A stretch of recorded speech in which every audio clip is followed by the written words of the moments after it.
Alliot de l'agence France-Presse. Monsieur le Président, vous aviez indiqué pendant la campagne que vous consulteriez des experts sur la nécessité de reprendre ou non les essais nucléaires. Avez-vous arrêté votre position et si oui, quelle est-elle? Je crois en effet que le moment est venu pour la France d'arrêter une décision définitive dans le domaine de ses essais nucléaires. Alors, naturellement, nous préférerions tous ne pas avoir à reprendre d'essais nucléaires. Malheureusement, nous les avons arrêtés un peu trop tôt, en avril 92. C'est-à-dire avant que la série qui devait nous permettre d'achever ne soit terminée. J'ai donc consulté tous les experts civils et militaires, compétents et responsables, pour qu'ils me donnent leurs sentiments sur les conséquences de cet arrêt, la possibilité de maintenir le moratoire, ou au contraire, la nécessité de terminer les essais interrompus. Je peux vous dire qu'ils ont été unanimes, pour m'indiquer que si nous voulions assurer la sûreté, la sécurité et la fiabilité de nos forces de dissuasion sur lesquelles repose notre défense et notre indépendance, si nous voulions passer au stade de la simulation en laboratoire, dont on parle beaucoup aujourd'hui, c'est-à-dire la possibilité de faire dans des laboratoires des expériences qui sont à travers les ordinateurs et des technologies naturellement modernes, mais sans avoir à recourir à des essais en vraie grandeur. Si nous voulions le faire, nous étions obligés d'achever cette série d'essais nucléaires. J'ai donc... vous savez que ces essais se passent dans le Pacifique Sud, qu'ils ont lieu dans des conditions où, sans entrer dans les polémiques, il n'y a strictement aucune conséquence écologique, comme ont pu le constater de nombreux spécialistes étrangers et savants étrangers venus sur les sites. Et j'ai d'ailleurs indiqué que dans le cadre de l'achèvement de nos essais, il y aurait possibilité pour toutes les personnalités scientifiques compétentes de venir constater sur place le fait qu'il n'y a aucune conséquence écologique dans ces essais. Les essais nécessaires sont au nombre de 8. Ils interviendront à partir du mois de septembre et seront en tous les cas terminés fin mai 1996. En tous les cas.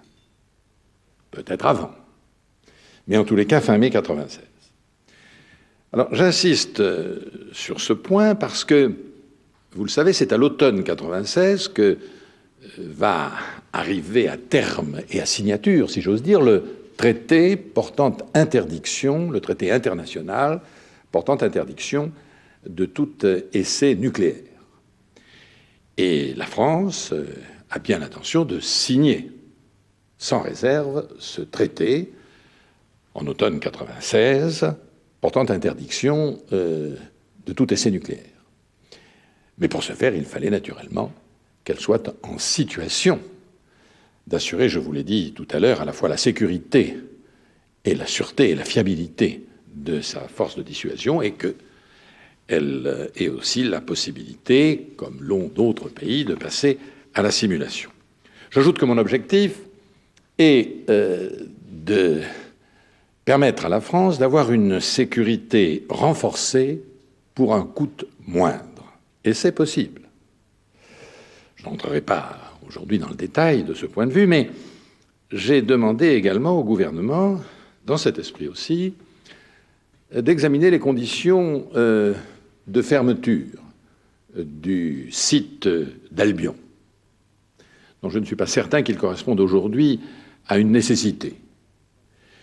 Le gouvernement me fera rapport sur ce point, bien entendu. Dans l'hypothèse où cette fermeture serait décidée, il va de soi que la reconversion du site par une autre activité, offrant les mêmes caractéristiques en termes d'emploi et en termes d'activité économique, cela va de soi assuré.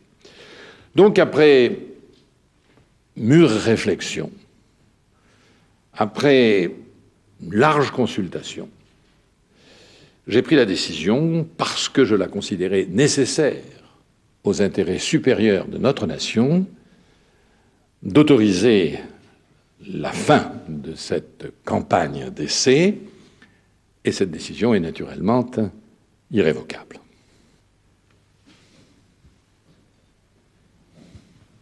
Claude Cabane, l'Humanité. Monsieur le Président, est-ce que vous ne craignez pas que la reprise des essais nucléaires par la France ne nuise beaucoup à son image dans le monde, d'une part, et d'autre part, n'encourage les puissances non nucléaires à se doter de l'arme nucléaire elle-même, et donc relance la course aux armements? Sur le deuxième point, il y a eu la signature, et la France y a pris un rôle diplomatique très actif, du traité de non-prolifération. Je crois que c'est 178 pays qui l'ont signé, si je ne m'abuse. Par conséquent, il ne peut pas y avoir de conséquences de cette nature. Le traité de non-prolifération s'impose, et je répète, la France a eu un rôle très très actif dans le fait que beaucoup de pays qui étaient réservés l'ont signé, comme nous.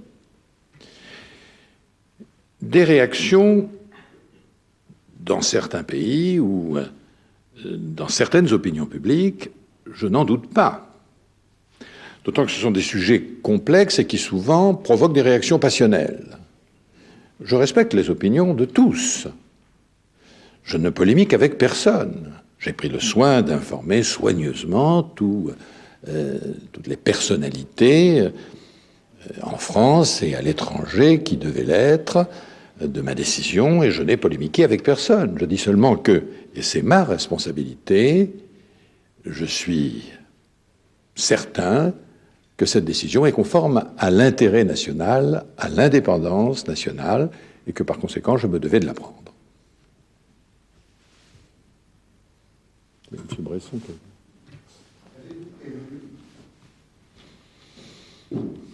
Gilles Bresson, Libération. Avez-vous prévenu les gouvernements de Nouvelle-Zélande et d'Australie? Et quand? J'ai prévenu aujourd'hui les gouvernements de Nouvelle-Zélande et d'Australie. Mais pour ne rien vous cacher, j'avais eu l'occasion de rencontrer le Premier ministre néo-zélandais le 8 mai à Paris, et nous avions déjà évoqué ce sujet. Sa surprise ne devrait pas être grande. Pour reprendre le problème des essais nucléaires, est-ce que vous ne craignez pas que certains pays qui ont déjà l'arme atomique ne procèdent eux également à certains essais, en suivant l'exemple de la France? Et est-ce qu'on peut avoir une idée de la tonalité des réactions des chefs d'État que vous avez prévenus? Je laisserai aux chefs d'État que j'ai prévenus le soin d'exprimer eux-mêmes leur position. Je ne suis pas leur porte-parole. Mais j'ai fait ce qui devait être fait, bien entendu. Je ne pense pas que ce soit de nature à encourager certains qui n'auraient pas fait d'essai à en faire. Chacun sait que la France avait interrompu ses essais pour des raisons que je peux parfaitement comprendre. Mais alors qu'elle terminait son programme, et que donc elle s'était amputée d'un certain nombre d'informations que l'on pouvait juger inutiles ou au contraire nécessaires. Chacun sait que ce n'est pas des essais, que ce ne sont pas des essais destinés à améliorer, par exemple, les performances de nos armes. Ça n'était évidemment pas le cas. Alors je ne vois pas en quoi cela pourrait inciter ou encourager ceux qui ont décidé un moratoire de leurs essais, c'est-à-dire essentiellement les Américains et les Russes, à en faire de nouveaux. Les Chinois, vous le savez, continuent de faire des essais. Paul Joly, RTL.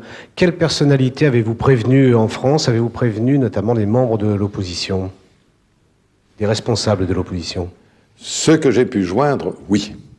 Et notamment le premier secrétaire du Parti socialiste, Et cela va de soi, mon prédécesseur, M. Mitterrand.